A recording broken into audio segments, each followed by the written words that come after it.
ದೇವರು ಮೊಟ್ಟ ಮೊದಲನೇದಾಗಿ ಈ ಒಂದು ಧರ್ಮ ಕೇಂದ್ರದಲ್ಲಿ ನಮ್ಮನ್ನು ಮಧ್ಯಸ್ಥಿಕೆ ಪ್ರಾರ್ಥನೆಗೆ ಒಟ್ಟು ಸೇರಿಸಿದ್ದಾರೆ. ನೋಡಿ, ಮಧ್ಯಸ್ಥಿಕೆ ಪ್ರಾರ್ಥನೆ ಅಂತೇಳಿ ಹೇಳುವಾಗಲೇ ಅದರಲ್ಲೇನೋ ಒಂದು ಶಕ್ತಿ ಇದೆ, ಬಲ ಇದೆ. ನಮಗೆ ಅರಿಯದ ಹಾಗೆಯೇ ಆ ಮಧ್ಯಸ್ಥಿಕೆ ಅಂತೇಳಿ ಹೇಳುವಾಗಲೇ ನಮ್ಮೊಳಗಡೆ ಏನಾಗ್ತದೆ, ಏನೋ ಒಂದು ವಿಶೇಷತೆ ನಮಗೆ ಅನುಭವಕ್ಕೆ ಬರ್ತಾ ಇದೆ. ಈ ಮಧ್ಯಸ್ಥಿಕೆ ಅಂತೇಳಿ ಹೇಳಿದಾಗ ಈ ಪ್ರಾರ್ಥನೆಯಲ್ಲೇ ಒಂದು ಉತ್ತಮವಾದಂತಹ ಘಟ್ಟ, ಅದು ಸ್ಟೇಜ್, ಅದು ಮಧ್ಯಸ್ಥಿಕೆ. ಯಾಕೆ ಅಂತ ಹೇಳಿದ್ರೆ, ಬೇರೆ ಎಲ್ಲ ಸೇವೆಗಳಲ್ಲಿ ಸ್ವಾರ್ಥ ಇದೆ ಪ್ರಿಯರೇ, ಸ್ವಲ್ಪ ಆದರೂ ಸ್ವಾರ್ಥ ಇದೆ.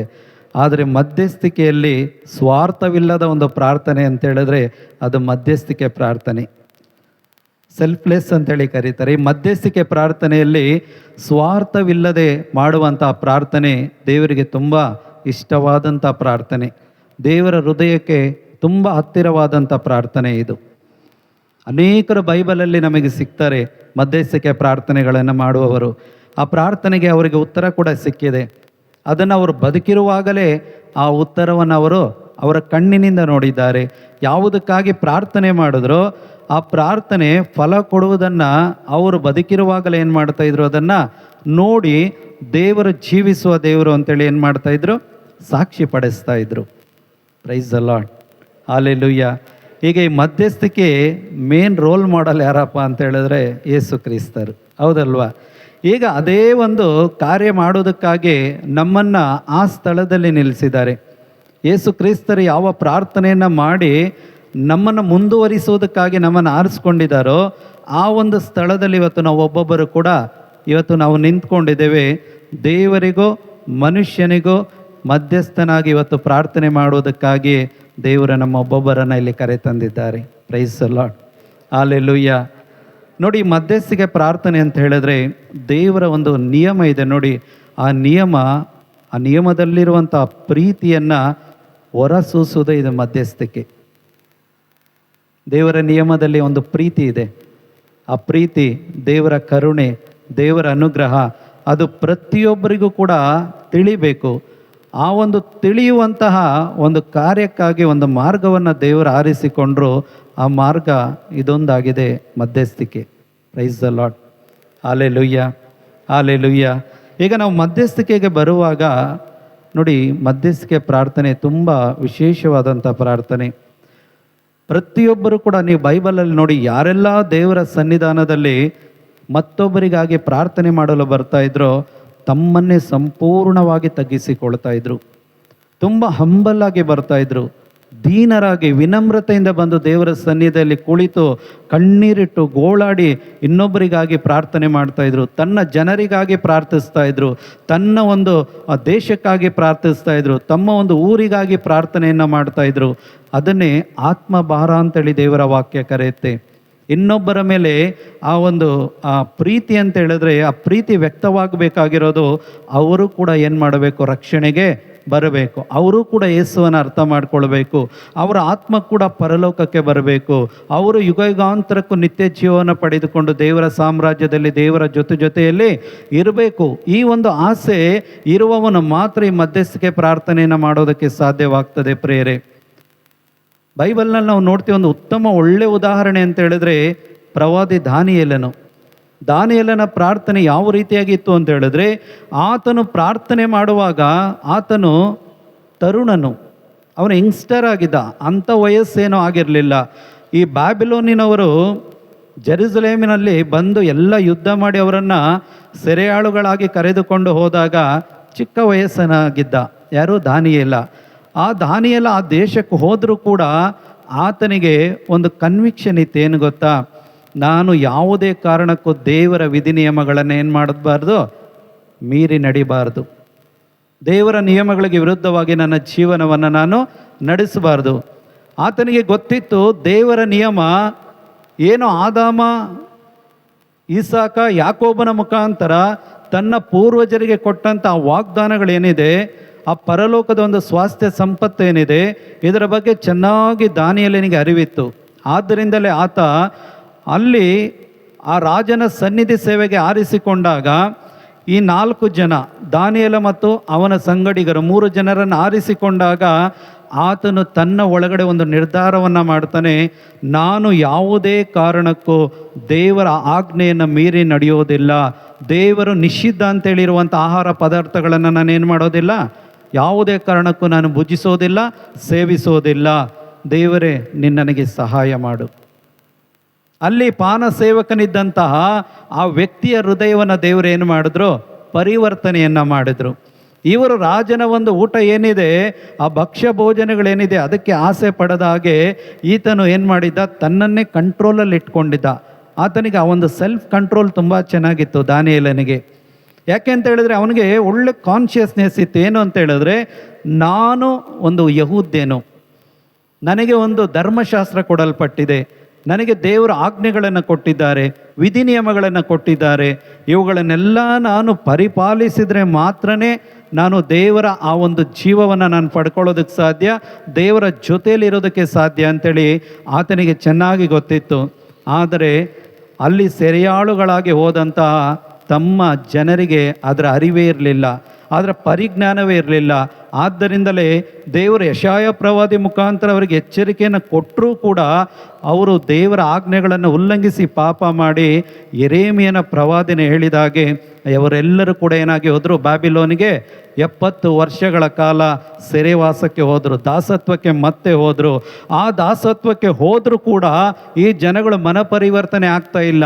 ಈ ಒಂದು ಜನಗಳ ಮನಸ್ಥಿತಿಯನ್ನು ಕಂಡಂಥ ದಾನಿಯೇಲನಿಗೆ ತುಂಬ ನೋವಾಗ್ತಾ ಇತ್ತು, ಆತನಿಗೆ ಕಣ್ಣೀರು ಬರ್ತಾ ಇತ್ತು. ಆದ್ದರಿಂದಲೇ ಆತನು ಏನು ಆ ರಾಜನಿಂದ ಸಿಕ್ಕಂಥ ಆ ಒಂದು ರಾಜವಸ್ತ್ರ ಇರ್ಬೋದು, ಅಧಿಕಾರದ ಮುದ್ರೆ ಇರ್ಬೋದು, ಇದೆಲ್ಲವನ್ನು ಆತನು ಮನೆಗೆ ಹೋದಾಗ ಎಲ್ಲವನ್ನು ತೆಗೆದು ಸೈಡ್ಗಿಟ್ಟು ಆತನು ಜೆರುಸಲೇಮಿನ ಕಡೆಗೆ ಮುಖ ಮಾಡಿ ಮೊಣಕಾಲೂರಿ ಉಪವಾಸದೊಂದಿಗೆ ಗೋಣಿ ತಟ್ಟನ್ನು ಹುಟ್ಟಿಕೊಂಡು ತನ್ನ ದೇವರ ಬಳಿ ಪ್ರಾರ್ಥಿಸ್ತಾ ಇದ್ದ. ದೇವರೇ, ನನ್ನ ಜನಗಳನ್ನು ರಕ್ಷಣೆ ಮಾಡು. Price the lord. ಏನು ಪ್ರಾರ್ಥನೆ ಆಗಿತ್ತ? ಒಂದು, ನನ್ನ ಜನಗಳನ್ನು ರಕ್ಷಣೆ ಮಾಡು, ಪಾಪದಿಂದ ಅವರನ್ನು ಪರಿವರ್ತನೆ ಆಗುವಂತೆ ಮನಸ್ಸನ್ನು ಕೊಡು.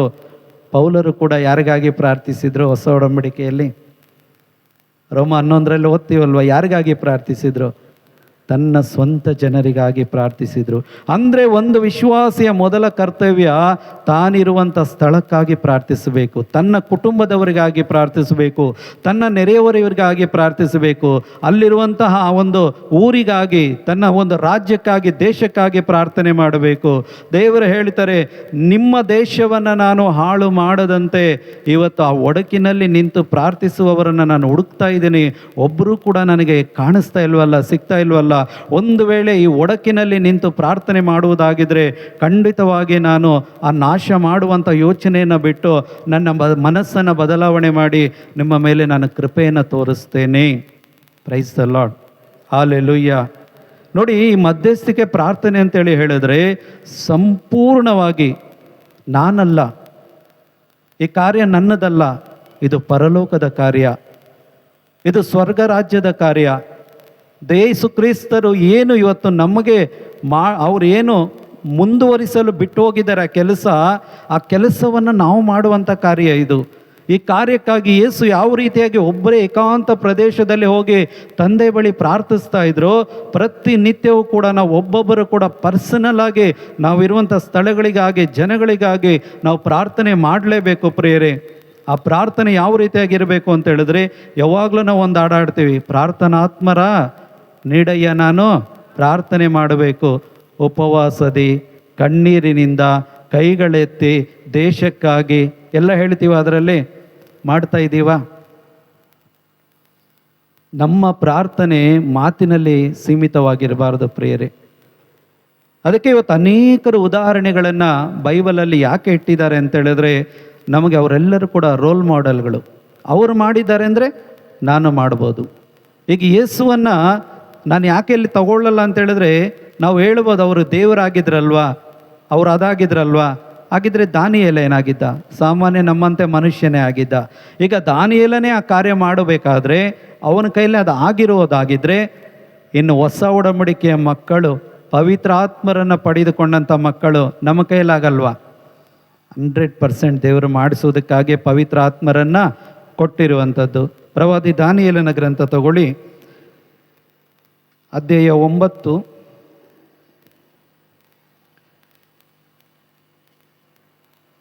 ವಾಕ್ಯ 3 ಓದ್ತೀರಾ? ಹಾಂ.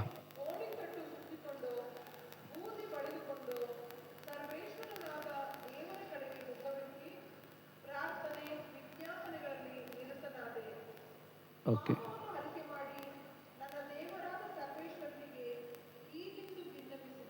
ಓಕೆ.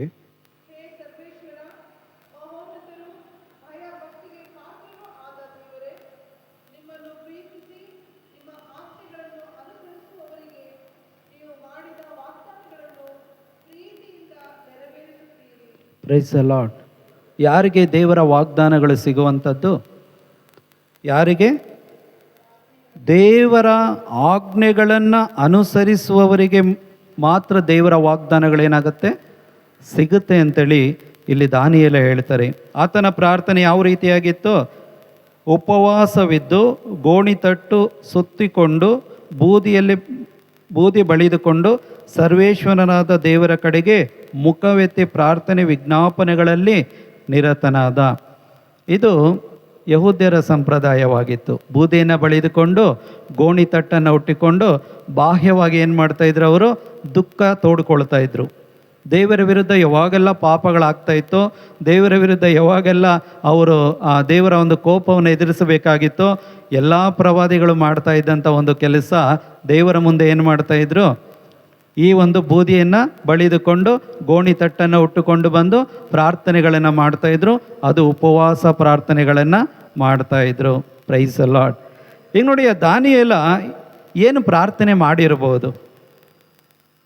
ನೀವು ಅದೇ ಅಧ್ಯಾಯ ತೆಗೆದು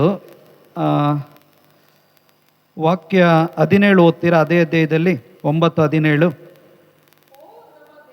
ಓ ನಮ್ಮ ದೇವರೇ,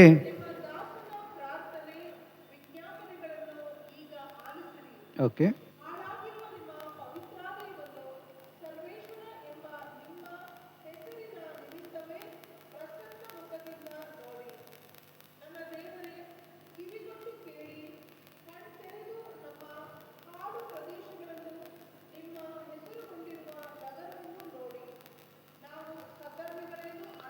ಪ್ರೈಸ್ ದ ಲಾರ್ಡ್.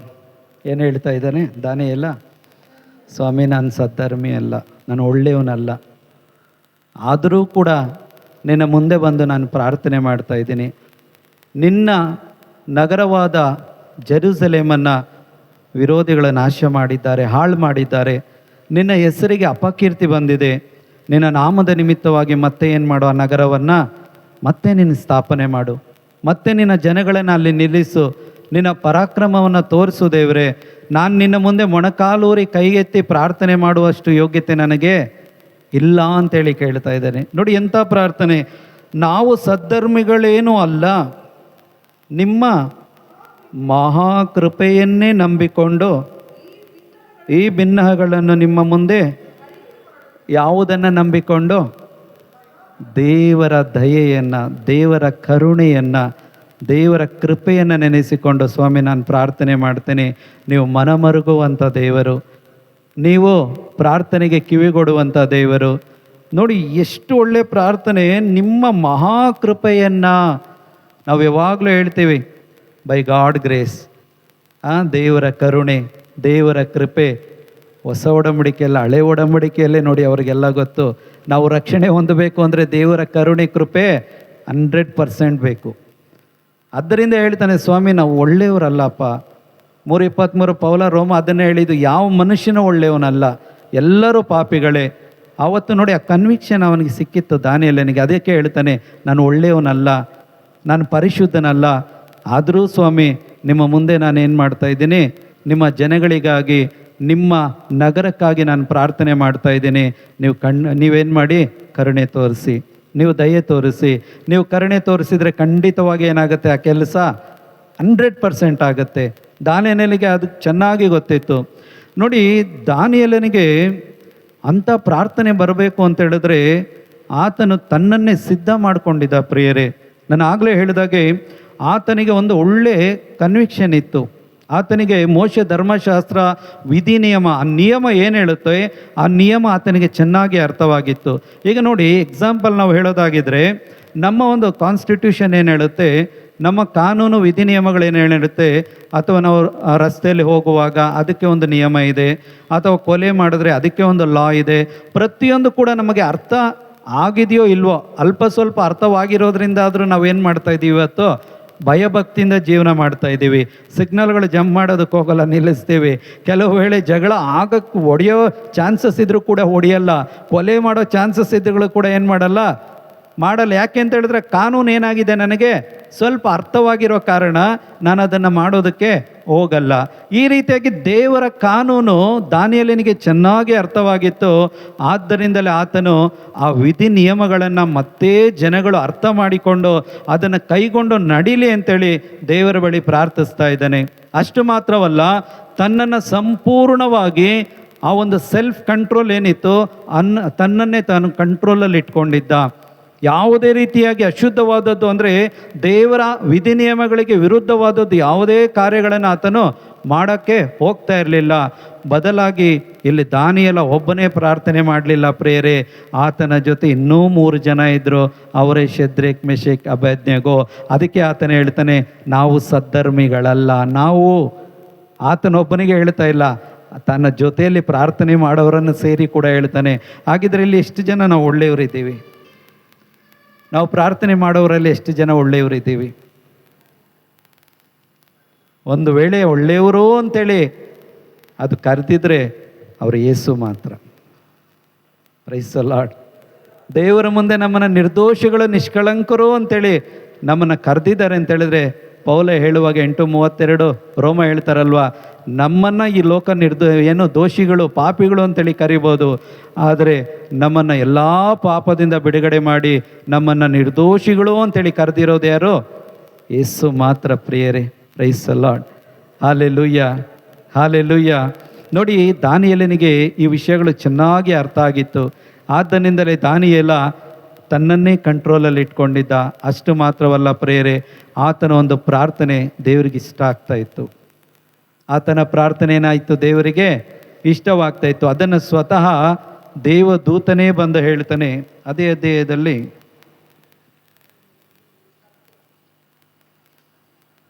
9ನೇ ಅಧ್ಯಾಯದಲ್ಲಿ 22 ಓದ್ತೀರಾ?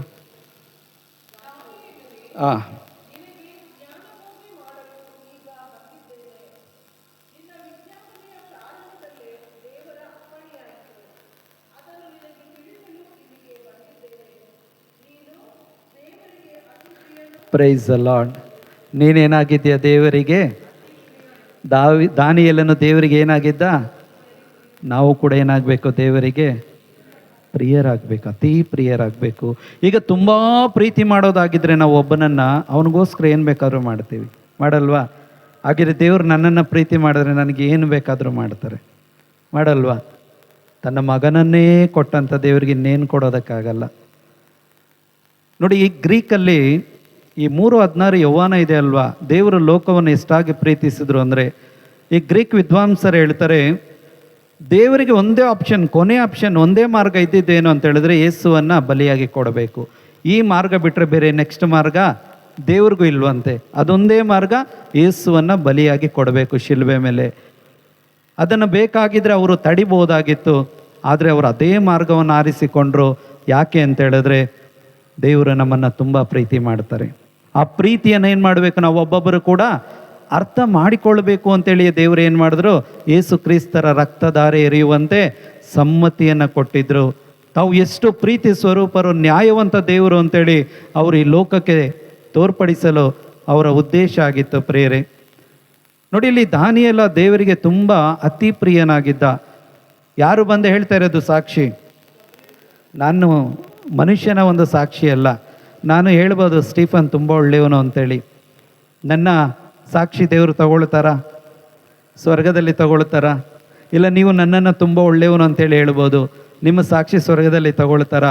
ಪೌಲ ಹೇಳ್ತಾನೆ, ಎಲ್ಲರಿಗಿಂತಲೂ ನಾನು ಅತ್ಯಧಿಕವಾಗಿ ಸೇವೆ ಮಾಡಿದ್ದೇನೆ, ಆದರೂ ನನ್ನ ನ್ಯಾಯ ನಿರ್ಣಯ ಮಾಡೋರು ಯಾರೋ ಒಬ್ಬರಿದ್ದಾರೆ, ಅವರು ಪರಲೋಕದಲ್ಲಿದ್ದಾರೆ. ನನ್ನನ್ನೇ ನಾನು ಏನು ಮಾಡಲ್ಲ, ನಾನು ಹೆಚ್ಚಿಗೆ ಮಾಡ್ಕೊಳ್ಳಲ್ಲ. ಯಾಕೆಂತ ಹೇಳಿದ್ರೆ ನಾನು ಶುಭ ಸಂದೇಶ ಸಾರಬೇಕು ಎಂಬ ಉದ್ದೇಶದಿಂದಲೇ ದೇವರು ನನ್ನನ್ನು ಆರಿಸ್ಕೊಂಡಿದ್ದಾರೆ ಅಂತೇಳಿ ಪೌಲ ಹೇಳ್ತಾರೆ ಪ್ರಿಯರೇ. ನೋಡಿ, ಈ ದಾನಿಯೇಲ ಪ್ರಾರ್ಥನೆ ಮಾಡುವಾಗ ದೇವರು ಖಂಡಿತವಾಗಿ ಆತನ ಒಂದು ಆ ಮಧ್ಯಸ್ಥಿಕೆ ಪ್ರಾರ್ಥನೆಗೆ ಮಾತ್ರ ಉತ್ತರ ಕೊಡ್ತಾ ಇರಲಿಲ್ಲ ಪ್ರೇಯರೇ, ಆತನಿಗೆ ಮುಂದೆ ನಡೆಯುವಂತಹ ಪ್ರವಾದನೆಗಳನ್ನು ಪ್ರಕಟಪಡಿಸ್ತಾ ಇದ್ರು. ಆತನಿಗೆ ರೆವಲ್ಯೂಷನ್ಗಳು ಸಿಗ್ತಾ ಇತ್ತು. ಮುಂದೆ ಏನು ನಡೆಯುತ್ತೆ ಅಂತೇಳಿ ದೇವರು ಏನು ಮಾಡ್ತಾಯಿದ್ರು, ಅವನಿಗೆ ಹೇಳಿಕೊಡ್ತಾ ಇದ್ರು. ಆತನು ಕೇಳ್ತಾ ಇದ್ದ, ದೇವರೇ ನಿಮ್ಮ ವಾಕ್ಯಗಳ ಉದ್ದೇಶವಾದರೂ ಏನು? ನಾವು ಯಾವಾಗಲೂ ಪ್ರಾರ್ಥನೆ ಮಾಡ್ತೀವಿ, ನಮಗೊಂದು ಹೊಸ ಪ್ರಕಟಣೆಯನ್ನು ಕೊಡಿ. ಪ್ರಾರ್ಥನೆ ಮಾಡ್ತೀವ, ಈ ನಡುವೆ ಪ್ರಾರ್ಥನೆ ಮಾಡ್ತೀವ? ಇದೇ ಒಂದು ಪ್ರಾರ್ಥನೆ ದಾನಿಯೇಲನದಾಗಿತ್ತು. ಆತ ಹೇಳ್ದ, ದೇವರೇ ಅವತ್ತು ಈಜಿಪ್ಟಿನಲ್ಲಿ ಪೂರ್ವಜರು 400 ವರ್ಷಗಳು ಗುಲಾಮಗಿರಿಯಲ್ಲಿದ್ದರು, ಈಗ ಈ ಒಂದು ಬ್ಯಾಬಿಲೋನ್ನಲ್ಲಿ ನಾವು ಎಷ್ಟು ವರ್ಷ ಇರಬೇಕು ನಮ್ಗೆ ಗೊತ್ತಿಲ್ವಲ್ಲ ಅಂತೇಳಿ ಆತ ಏನು ಮಾಡ್ದ, ಯೆರೆಮೀಯನ ಒಂದು ಪ್ರವಾದನೆ ಗ್ರಂಥವನ್ನು ತೆಗೆದು ಆ ಪ್ರಕಟಣೆಗಾಗಿ ದೇವರ ಹತ್ರ ಪ್ರಾರ್ಥನೆ ಮಾಡ್ತಾ ಇದ್ದ. ದೇವರೇ ನಿಮ್ಮ ಸಂಕಲ್ಪ ಏನು ತಿಳಿಸ್ಕೊಡಿ, ನಿಮ್ಮ ಉದ್ದೇಶ ಏನು ತಿಳಿಸ್ಕೊಡಿ ಅಂತೇಳಿ ಕೇಳುವಾಗ ದೇವರು ಆತನಿಗೆ ಪ್ರಕಟಪಡಿಸಿದ್ರು. ಆತನ ಆ ಧರ್ಮಶಾಸ್ತ್ರದ ಮುಖಾಂತರವೇ ದೇವರು ಹೇಳಿದರು, ನೀವು 70 ವರ್ಷಗಳ ಕಾಲ ಈ ಒಂದು ಬ್ಯಾಬಿಲೋನ್ನಲ್ಲಿ ಏನಾಗಿರಬೇಕು, ಸೆರೆಯಾಳುಗಳಾಗಿ ಇರಬೇಕು. Praise the lord, hallelujah. ನೋಡಿ 9ನೇ ಅಧ್ಯಾಯ, ಅದರಲ್ಲಿ ನೀವು 12ನೇ ವಾಕ್ಯ ಓದಿ. 10-12 ಓದಿ. ಆಮೇಲೆ ಅವನು ನನಗೆ, ದಾನಿಯೇಲನೇ ಭಯಪಡಬೇಡ, ಏಕೆಂದರೆ ನೀನು ನಿನ್ನ ದೇವರ ಮುಂದೆ ವಿನಮ್ರಪೂರ್ವಕವಾಗಿ ದೈವ ಸಂಕಲ್ಪವನ್ನು ಅರ್ಥ ಮಾಡಿಕೊಳ್ಳಲು ಪ್ರಯತ್ನಿಸಿದ ಮೊದಲನೇ ದಿನದಲ್ಲೇ ನಿನ್ನ ಪ್ರಾರ್ಥನೆ ದೇವರಿಗೆ ಮುಟ್ಟಿತು. ಆ ಪ್ರಾರ್ಥನೆಯ ನಿಮಿತ್ತವೇ ನಾನು, ಪ್ರೈಸ್ ದ ಲಾರ್ಡ್. ಯಾಕೆ ದೇವದೂತನು ಬಂದಿದ್ದು?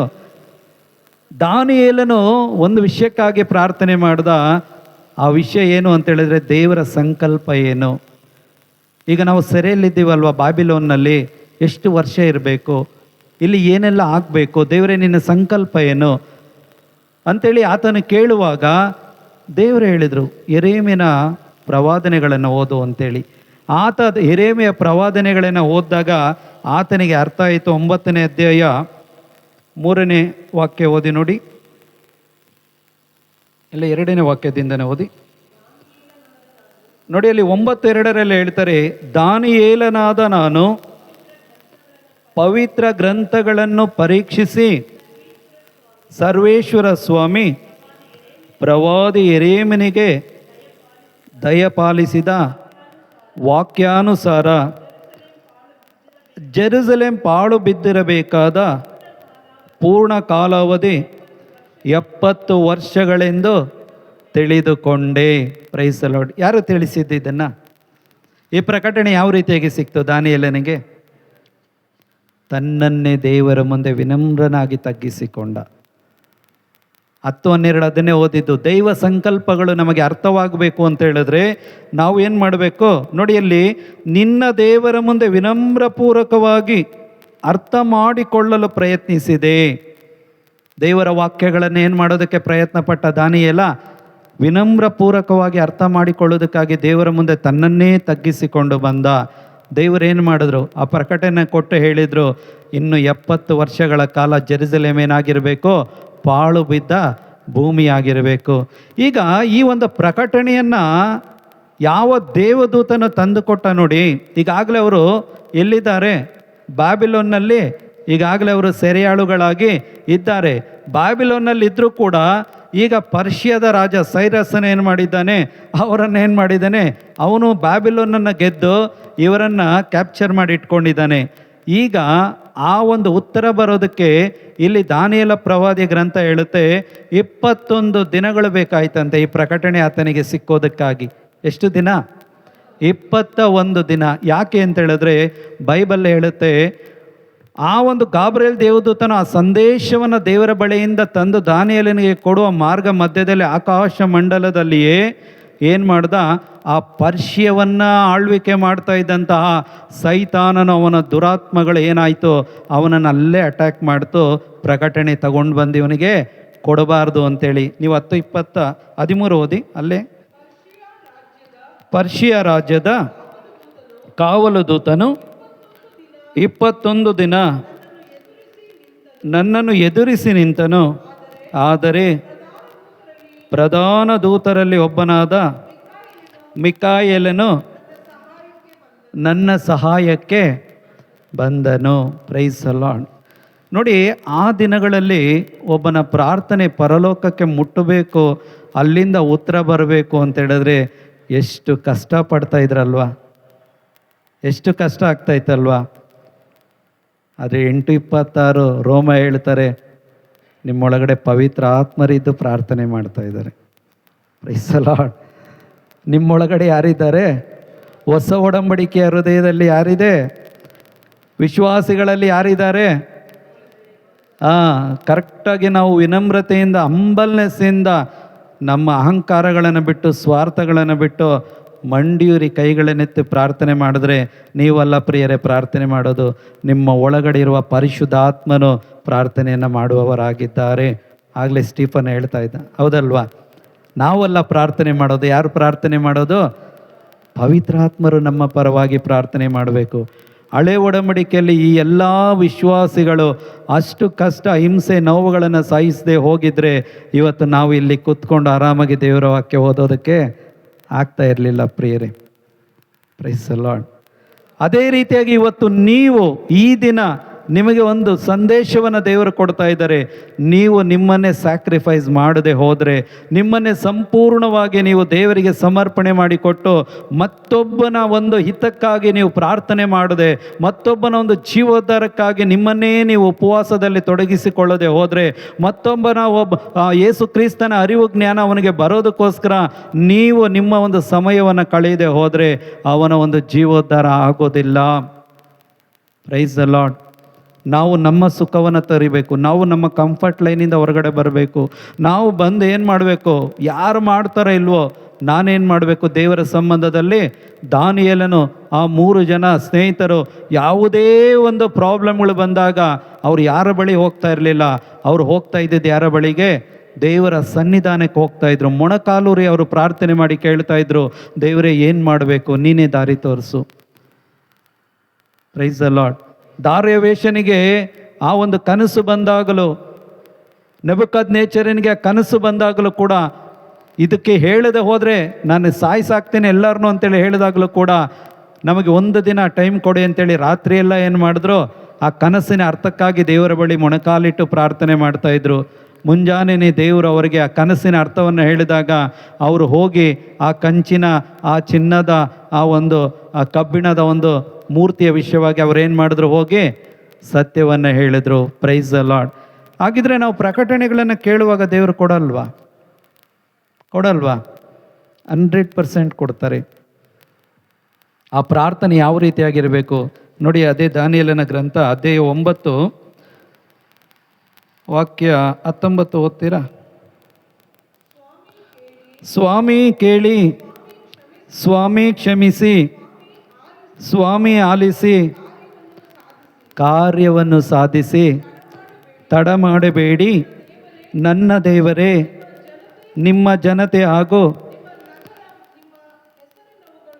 ನಿಮ್ಮ ನಗರ ನಿಮ್ಮ ಹೆಸರಿನವುಗಳು ಆದ ಕಾರಣ ನಿಮ್ಮ ಹೆಸರನ್ನು ಕಾಪಾಡಿಕೊಳ್ಳಿ. ನಾವು ಯಾರ ಹೆಸರನ್ನು ಕಾಪಾಡ್ತೀವಿ? ಮಧ್ಯಸ್ಥಿಕೆ ಪ್ರಾರ್ಥನೆ ಮಾಡುವಾಗ ಯಾರ ಹೆಸರು ಕಾಪಾಡ್ತೀವಿ? ನನ್ನನ್ನು ನಿನ್ನನ್ನು ಕರೆದಂಥ ಯೇಸುವಿನ ಹೆಸರನ್ನು ಕಾಪಾಡ್ತೀವಿ. ನನ್ನನ್ನು ನಿನ್ನನ್ನು ಯಾವ ಕಾರ್ಯಕ್ಕಾಗಿ ಕರೆದಿದ್ದಾರೋ ಆ ಕಾರ್ಯವನ್ನು ನಮ್ಮಲ್ಲಿದ್ದು ಪವಿತ್ರ ಆತ್ಮರು ಮಾಡುವಂತೆ ದೇವರು ಮಾಡ್ತಾರೆ.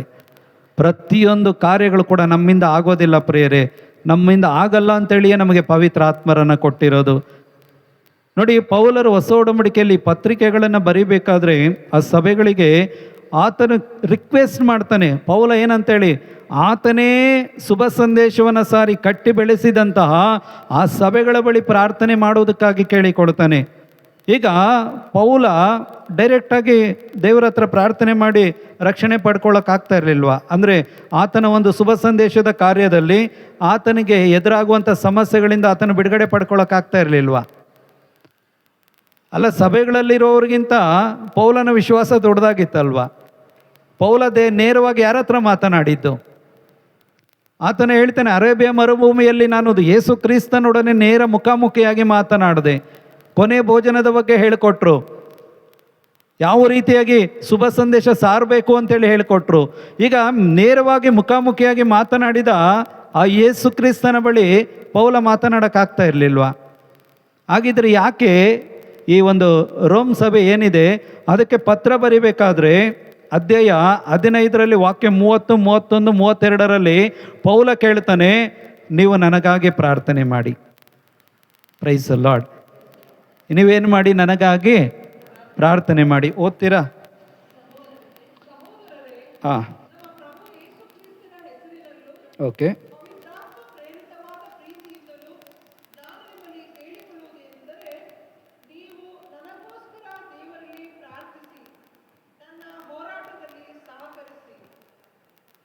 ಹಾಂ, ಓದಿ.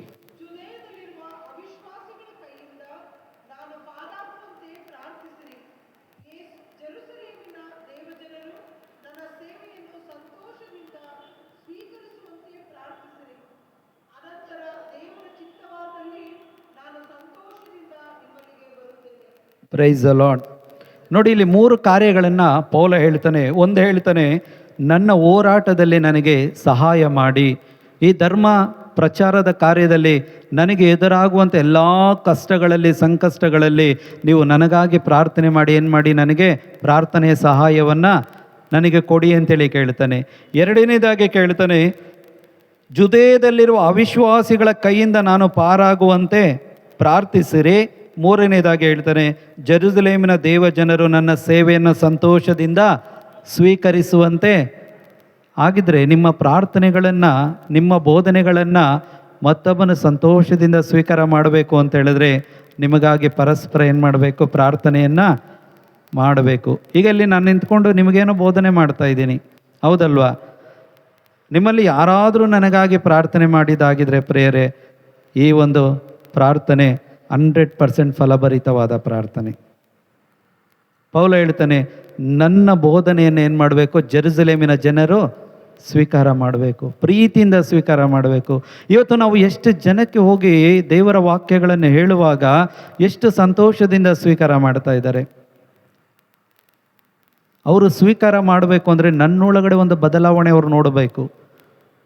ಆ ದೇವರಲ್ಲಿರುವಂಥ ಶಾಂತಿ, ಸಮಾಧಾನ, ನೆಮ್ಮದಿಯ ಪವಿತ್ರಾತ್ಮನ ಫಲಗಳು ನನ್ನೊಳಗಡೆ ಅವ್ರು ನೋಡಿದ್ರೇ ಅವ್ರು ಬದಲಾವಣೆ ಆಗೋದಕ್ಕೆ ಸಾಧ್ಯ. ಇಲ್ಲದಿದ್ದರೆ ಆಗೋದಕ್ಕೆ ಸಾಧ್ಯವೇ ಇಲ್ಲ ಪ್ರಿಯರೇ. ಪೌಲರು ಹೇಳ್ತಾರೆ, ನೀವು ನನಗಾಗಿ ಪ್ರಾರ್ಥನೆ ಮಾಡಿ. ಯಾಕೆಂದರೆ ತುಂಬ ಅವಿಶ್ವಾಸಿಗಳಿದ್ದಾರೆ. ನನ್ನ ಈ ಒಂದು ಶುಭ ಸಂದೇಶದ ಪ್ರಚಾರದ ಕಾರ್ಯದಲ್ಲಿ ಒಂದು ದೊಡ್ಡ ಯುದ್ಧ ಇದೆ, ಹೋರಾಟ ಇದೆ. ಆ ಹೋರಾಟ ಏನು ಅಂತ ಹೇಳಿದ್ರೆ, ಆ ಎಫೆಸಿ 6:12ರಲ್ಲಿ ಪೌಲ ಹೇಳ್ತಾರೆ, ಈ ನಮ್ಮ ಹೋರಾಟ ಕಣ್ಣಿಗೆ ಕಾಣುವಂತಹ ಮನುಷ್ಯರೊಡನೆ ಅಲ್ಲ, ಕಣ್ಣಿಗೆ ಕಾಣದಂತಹ ದಿಗಂತದ ಶಕ್ತಿಗಳೊಡನೆ. Praise the Lord. ಹಾಗಿದ್ರೆ ದಾನಿಯೇಲ ಯಾರ ಜೊತೆ ಹೋರಾಟ ಮಾಡಿದ್ದು? ದಾನಿಯೇಲ ಯಾರ ಜೊತೆ ಹೋರಾಟ ಮಾಡಿದ್ದು? ಪರ್ಷಿಯಾದ ರಾಜನ ಜೊತೆಯಲ್ಲ, ಬಾಬಿಲೋನ್ನ ರಾಜನ ಜೊತೆಯಲ್ಲ. ಆತನು ಆಧ್ಯಾತ್ಮಿಕವಾಗಿ ದೇವರ ಜೊತೆಯಲ್ಲಿ ಇರಬೇಕು ಅಂತ ಹೇಳಿದ್ರೆ ಆತನು ಕಣ್ಣಿಗೆ ಕಾಣದಂತಹ ಅಶರೀರ ದಿಗಂತದ ಶಕ್ತಿಗಳ ವಿರುದ್ಧ ಏನು ಮಾಡ್ದ? ಹೋರಾಟವನ್ನು ಮಾಡ್ದ. ಯಾರು? ದಾನಿಯೇಲ ಪ್ರಾರ್ಥನೆ ಮಾಡಿ ಹೋರಾಟ ಮಾಡ್ದ. ಆ ಹೋರಾಟದಲ್ಲಿ ಸಹಾಯ ಮಾಡಿದ್ದ್ಯಾರು? ಗಾಬ್ರಿಯೇಲ್ ದೇವದೂತನು ಸಂದೇಶವನ್ನು ತರುವಾಗ ಆ ಪರ್ಷಿಯದ ಕಾವಲು ದೂತನು ಸೈತಾನನು ಅವನನ್ನು ತಡೆ ಹಿಡಿದಾಗ ದೇವರು ಹೇಳಿದರು, ನನ್ನ ಮಗನಿಗೆ ಸದುತ್ತರ ಹೋಗೋದಕ್ಕೆ ಅವನು ತಡೆಯಾಗಿದ್ದಾನೆ, ಮಿಕ್ಕೇಲನೇ ನೀನು ಹೋಗಿ ಅವನಿಗೆ ಸಹಾಯ ಮಾಡು ಅಂತೇಳಿ ದೇವರು ಏನು ಮಾಡಿದ್ರು? ಸಹಾಯಕ ದೂತನನ್ನು, ಕಾವಲು ದೂತನನ್ನು ಕಳುಹಿಸಿಕೊಟ್ಟು ಗಾಬ್ರಿಯೇಲನನ್ನು ದಾನಿಯೇಲನ ಬಳಿ ಕಳುಹಿಸಿಕೊಡುವಂತೆ ಆತನ ಯುದ್ಧವನ್ನು ತಗೊಂಡು ಈತನನ್ನು ಕಳುಹಿಸಿಕೊಟ್ಟ. Price the lord.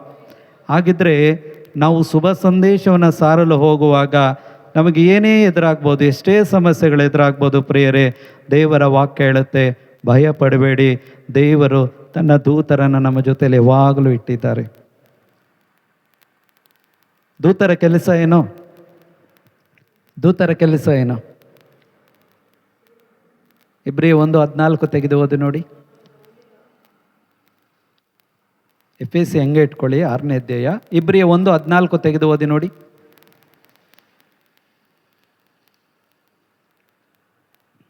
ಸಿಕ್ತಾ? ದೂತರೆಲ್ಲರೂ ದೇವರ ಸೇವೆ ಮಾಡುವ. ಹಾಗಿದ್ರೆ ದೂತರು ಏನು? ಆತ್ಮಗಳಾಗಿದ್ದಾರೆ. ಸೇವೆ ಮಾಡುವ ಆತ್ಮಗಳಲ್ಲವೇ ಜೀವೋದ್ಧಾರವನ್ನು ಬಾಧ್ಯವಾಗಿ ಹೊಂದಬೇಕಾದವರ ಊಳಿಗಕ್ಕಾಗಿ ಕಳುಹಿಸಲಾದವರಲ್ಲವೇ. Praise the lord.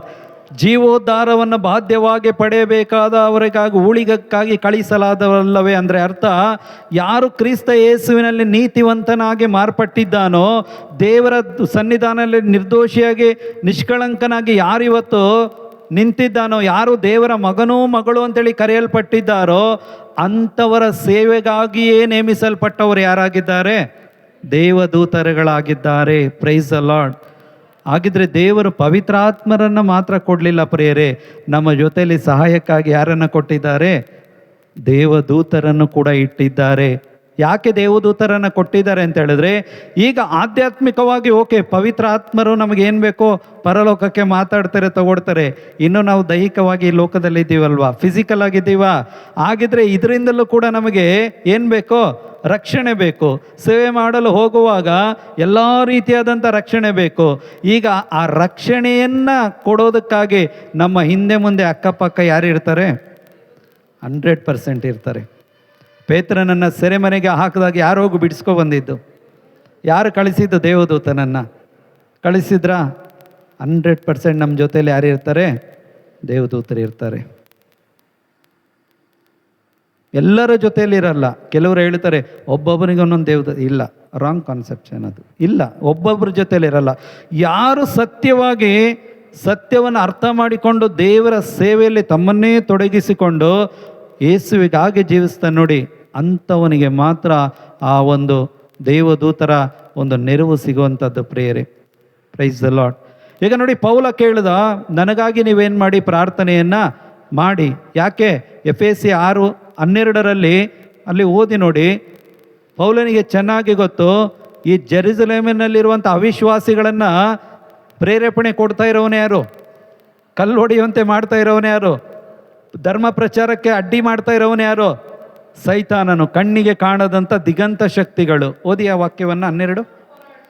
ನಮ್ಮ ಹೋರಾಟ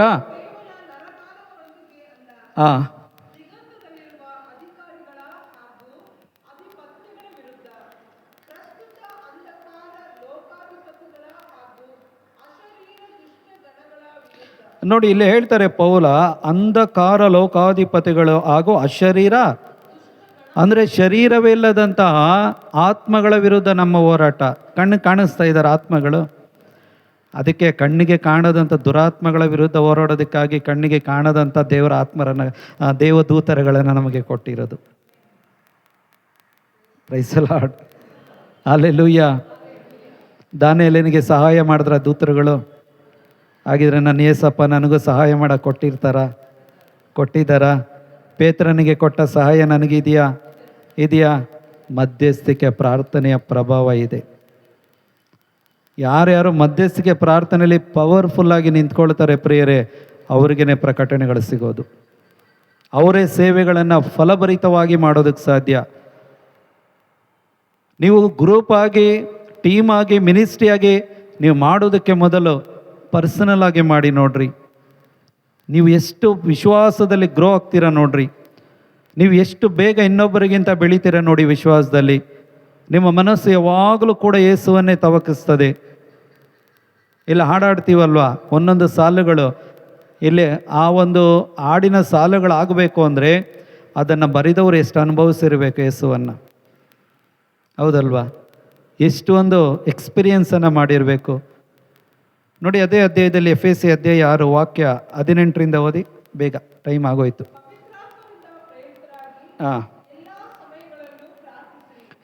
ಯಾವ ರೀತಿಯಾಗಿ ಪ್ರಾರ್ಥಿಸಬೇಕಂತೆ? ಪವಿತ್ರಾತ್ಮರಿಂದ ಪ್ರೇರಿತರಾಗಿ ಪ್ರಾರ್ಥನೆ ಮಾಡಬೇಕು. ಓಕೆ.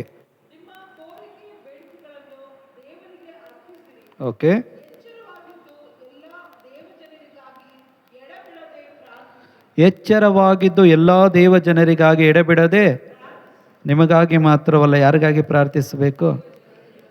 ಸೇವೆ ಮಾಡುವ ಪ್ರತಿಯೊಬ್ಬೊಬ್ಬರಿಗಾಗಿ, ದೇವ ಜನರಿಗಾಗಿ ಪ್ರಾರ್ಥನೆ ಮಾಡಬೇಕು. ಎಚ್ಚರವಾಗಿರಬೇಕು. ಎಚ್ಚರವಾಗಿರೋದು ಅಂದರೆ ನೀವು ಏನು ಪ್ರಾರ್ಥನೆ ಮಾಡ್ತಾ ಇದ್ರೆ ನಿಮ್ಗೆ ಗೊತ್ತಿರಬೇಕು. ಆ ಕಾನ್ಷಿಯಸ್ನೆಸ್ ಇರಬೇಕು, ಅರಿವಿರಬೇಕು, ನಾನು ಏನು ಪ್ರಾರ್ಥನೆ ಮಾಡ್ತಾ ಇದ್ದೀನಿ ಅಂತೇಳಿ. ಅದು ಬೈಬಲ್ ಲಿಮಿಟಲ್ಲಿದೆಯಾ, ದೇವರ ವಾಕ್ಯಗಳ ಲಿಮಿಟಲ್ಲಿದೆಯಾ, ಅದು ಲಿಮಿಟ್ ಕ್ರಾಸ್ ಮಾಡ್ತಾ ಇಲ್ವಾ ನನ್ನ ಪ್ರಾರ್ಥನೆ, ಇದೆಲ್ಲ ಕೂಡ ನನಗೆ ಗೊತ್ತಿರಬೇಕು. ಆದ್ದರಿಂದಲೇ ಪೌಲ ಹೇಳ್ತಾನೆ, ಎಚ್ಚರಿಕೆಯಾಗಿದ್ದು ದೇವ ಜನರಿಗಾಗಿ ಪ್ರಾರ್ಥಿಸಿರಿ. ಮುಂದೆ ಶುಭ ಸಂದೇಶದ ಸತ್ಯಾರ್ಥವನ್ನು ಆ ನಿರ್ಭೀತನಾಗಿ ಭಯವಿಲ್ಲದೆ ಧೈರ್ಯವಾಗಿ ಸಾರಲು ಸೂಕ್ತವಾದ ಮಾತುಗಳನ್ನು ದೇವರು ನನಗೆ ದಯಪಾಲಿಸಲೆಂದು ನನಗೋಸ್ಕರ ಪ್ರಾರ್ಥಿಸಿರಿ. ಓಕೆ,